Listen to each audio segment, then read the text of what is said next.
Thank you very much. Right, all those in favour? Aye. Aye. Thank you. Now that completes the public forum for today. Thank you very much to everyone who came and presented such differing but clear options and opinions on this very important asset to our community. Right, we have the Councillor Turner, we've got the local board, and then we're going to have a break, and then we're going to go to the item, and then you can see some of the resolution. Cool. Thank you. Right. If we could just have some quiet in the room, so then the local board can present. Thank you. It's great to see all 6 members of the Devonport Takapuna Local Board here. Thank you, Chair Van Tonda, Deputy Chair. Terence, if you want to introduce yourselves or you want to introduce your board, you can just lead off there, Chair. Thank you. Ka pai, thank you very much, Chair Hills, and tēnā koutou katoa, councillors, IMSB members, Mayor Brown. We have here Peter Allen, Gavin Bush, Terence Harper, George Wood and Melissa Powell. This is the whole Devonport Takapuna Local Board. Let's bring that a bit closer. So our job obviously is to present the views of the community, but you'll have seen that they've come themselves and presented their views loud and clear. We don't have a lot more to say on top of that, other than the fact that there is a history here that is very problematic, and there's a lot that council could have done, and also the beneficiaries have made their own decisions around access at the moment that, you know, I think are problematic on both sides. I want to put that to the side. You've got our resolutions that we have put forward to you. Ultimately, they say that we want to see the access maintained, and that we want to see, yourselves and the legal representative, Alex Wood and Hannah, as well as beneficiaries, and us sit in the room and discuss this further, because quite clearly what was proposed is untenable, and we acknowledge that, but there has to be another solution. And one of the things, and whilst it's not in our resolutions, we're unified in our thinking that we think council should just buy the property outright. We should carve off the easement and then put it back on the market, either upgrade it and maintain its heritage qualities and values, or sell it as is. It is Takapuna, you will have remembered from your long-term plan discussions around open space. Takapuna is a priority 2 location for the additional purchase of open space. It was presented that there is an option through the LTP to add budget to address the need for open space because of the infill housing, and Takapuna is identified there. So there is an opportunity for you to look at that process. In the future, if we were able to procure the property behind it, that would actually create a really valuable piece of open space for the people of Takapuna that connects to the coastal edge and maintains access for people going along that walkway. Auckland Council has agency. We have opportunities to make something happen. And I think when we go to the negotiating table and both parties walk away feeling a little bit hurt, you've probably come to a good outcome. And that's what we would encourage you to do. Is there anything else we want to? So we're happy to take any questions. Kia ora. Thank you, Chair Van Tonda. Great to see the full board here, and I know that you're doing some great work, and you've done some great work advocating for this very complex issue as well. The Deputy Mayor. Thanks, Tony. And boy, it's always impressive to get the whole team. Means that you're really very, very keen to progress a solution, as am I. So I want to look at all options to try and help find a solution for you. So notwithstanding, I'm going to ask some other questions to staff in the item. My question to you is, have you considered potentially a targeted rate for this? Or would you consider? I'm not saying that is the answer. I'm just saying, looking at all the options, would you consider? No, we have not considered that, Deputy Mayor. That hasn't come to us. We don't know what the cost is. We haven't been party to negotiations around the cost, and we haven't socialised that with our community. Obviously, this is part of the conversations going forward, in my view. And the second question is, you know, obviously we've got, I'm hearing from the community that there hasn't been kind of a bit of a joined up conversation here. This is your area, you know, are you willing to help facilitate more conversations around the landowners, the community, etc., to help find a resolution as well? Yes, we have a role to play here, and we will do what needs to be done. Thank you. Thank you, Deputy Mayor. Councillor Foley. Kia ora, thank you team for the presentation, and the Deputy Mayor actually asked the exact same question I was going to ask. I'm from the Manukau ward, and in our ward there are some things that are really important to our community, and I know that this is something really important to your community, and we have put targeted rates on in order to provide those facilities for our community. So I do want to encourage you to consider that as an option. It does mean that the local board can drive that, and I think because this seems to be more of a local issue, although I accept there's some regional benefit, but to be honest, the people from my area, from Otara, from Papatuatua, from Mangere and from Otahu, don't generally come out there. So there's a strong local feeling here, and I'd encourage you to consider the targeted rate as a possible solution. Kia ora. Thank you. Sorry, I would like to say one thing. It's really important for our community that the fences come down ASAP, and that's going to require a pretty swift call to action to sit in a room and discuss this with the lawyer and the beneficiaries, because that's the most important thing. There is a massive health and safety risk for the people who have been going through that property for over 10 years since that walkway was broken. They continue to expect that that is still available to them to do so, and they are clambering over the rocks and they are breaking their bones. Okay, this is a serious health and safety issue that we must address one way or another. That's my only call to action at this stage, but we want to see a happy outcome for the people.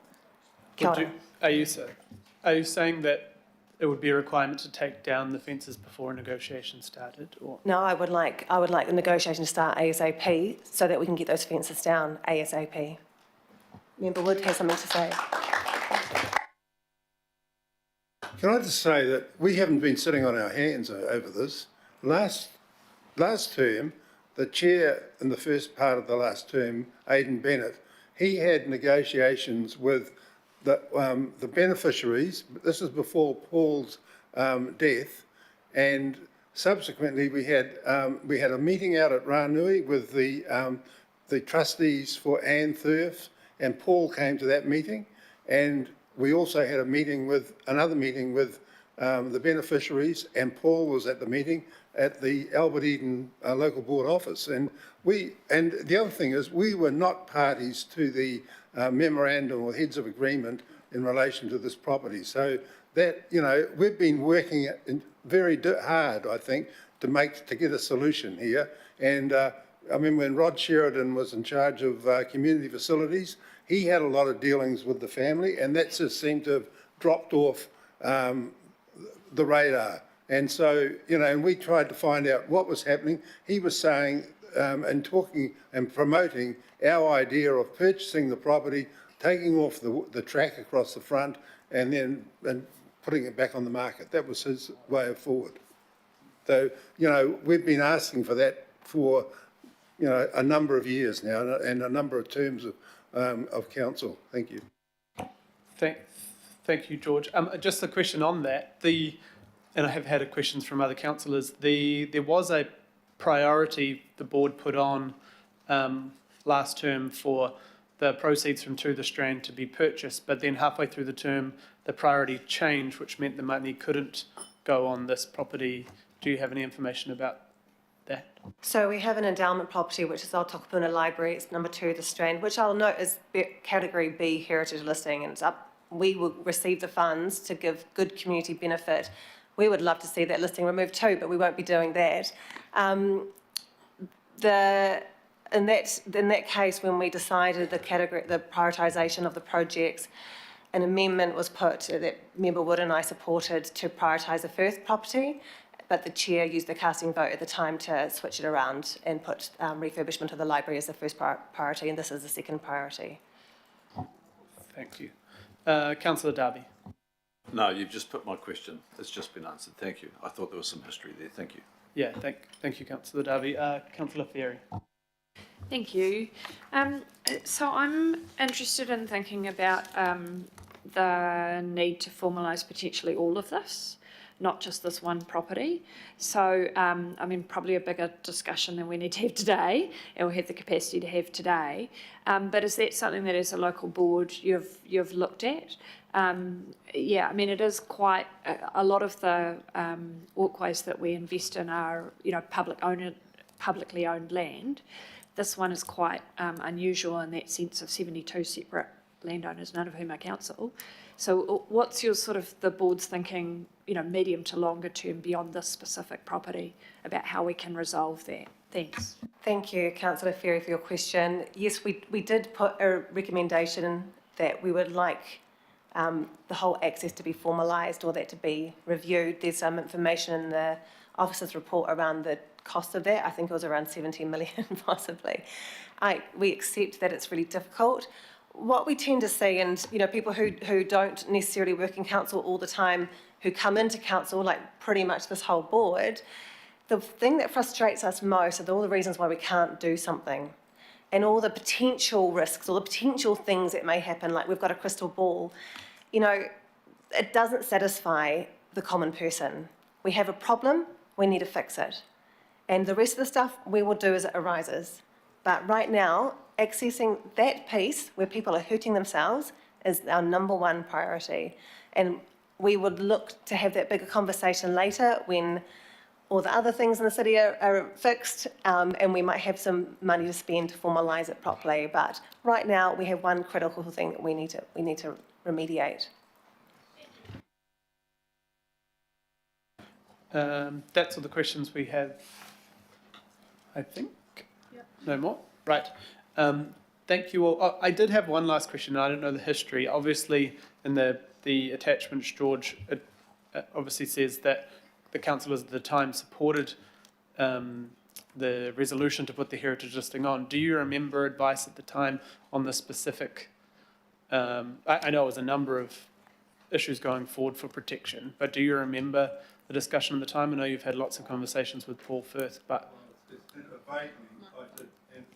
Vaguely I did, and Paul, he was keen to to pursue that as a artist retreat, and that's where it was. And Paul's given me the history of the property and his father being involved with the arts and writers, people of the North Shore and across Auckland, and also, the fact that he was connected with the artist, the photographer Winkleman, who took photos of Auckland, which is very historic photos of Auckland, which still looked upon as important for the history of Auckland. So there's all those kind of things. So Paul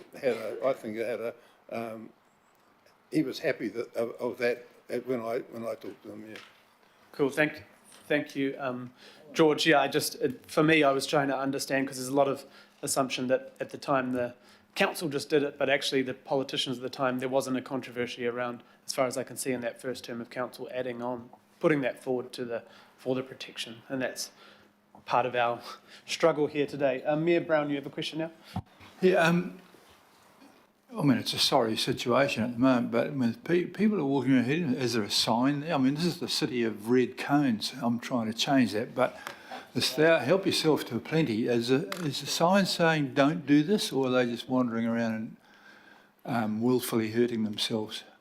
The signs say don't do it, but they've been doing that for decades. It has changed. There is a fence there now. Do they not notice? It's hard to miss it. Okay, well, that's interesting. Where it actually, the fence is, there's a step down, so people can naturally just go down at low tide and walk around, but it's really slippery there. I mean, we would love to see this fence removed as soon as possible. Let's get into a meeting room and talk about it, and we call on everyone just to let's remove this fence and make it safe.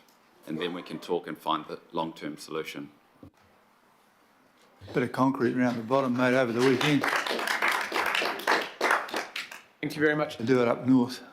Right, so I'll move in. Councillor Darby's keen to second. Thank you for all your work on this team, and obviously we'll be working with you on this going forward from today. All those in favour? Right, we're going to have a 5 or 10 minute break before the item. Oh, sorry, there are no extraordinary business. No, good. We're just going to move through a bit of a break so people can catch up, but also so we can see if we can prepare some additional resolutions or discussions with the Mayor and Deputy Chair. Thank you.